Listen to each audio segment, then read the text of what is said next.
Hi, my name is Jamahl Kersey and I'm a criminal defense attorney in San Diego. And in this video, I'm going to be describing 3 ways to avoid ever needing to hire a criminal defense attorney.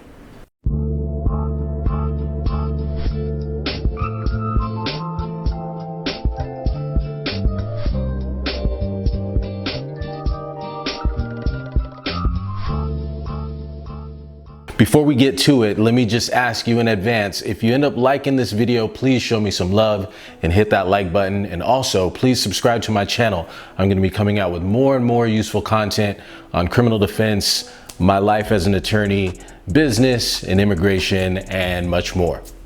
Number 1 is managing your emotions. I can't tell you how many times I've seen good people end up with either domestic violence charges or assault or battery, all because they lost their cool. They got angry in a situation where someone said something to provoke them.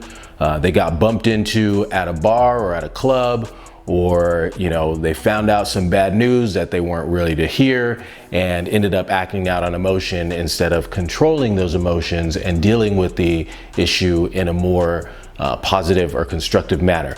So the last thing you want to end up doing is going to jail, having to bail out, and potentially having to defend yourself in a misdemeanor or a felony case because you lost your cool. Number 2 is drinking and driving. Listen, in 2020, there is no excuse whatsoever. Just don't drink and drive.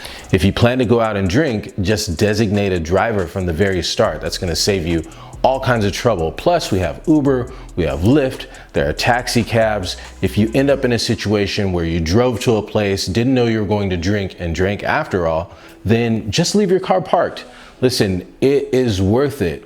It's not worth it to avoid a $35, $55, or even $100 ticket to drive drunk and end up having to pay a lawyer thousands of dollars, pay the court thousands in court fees, to pay for your classes, the hike up in your insurance, and all the other costs, the loss of your license. It's just not worth it. So plan ahead, or if things change and you didn't know you were going to drink, just leave your car put. Number 3 is the get rich quick scheme, or the get money quick scheme. Who doesn't want more money? But check it out. Just do it the legal way. I've seen so many people who wanted to get a quick $400, either crossing drugs across the border or robbing a liquor store, even robbing banks. Obviously, there's going to be a lot more at stake than $400 if you're robbing a bank. But nonetheless, all these things come back to doing some sort of illegal activity to get money quicker than if you just did your honest 9-to-5 or started your own business or the like. So, if you get caught, especially the more serious the offense, with all the time you'll be locked down in jail or in prison, you could have made that money, multiple times over doing it the legitimate way. So no get money quick schemes. Don't do it. All right, that's the 3 ways to avoid ever needing to hire a criminal defense attorney. Again, if you like this information, please hit that like button, subscribe to my channel for more and more good and useful information in the areas of criminal defense, immigration law, and life as a solo entrepreneur attorney. As always, I want to thank you so much for tuning in. Until next time, I'm out.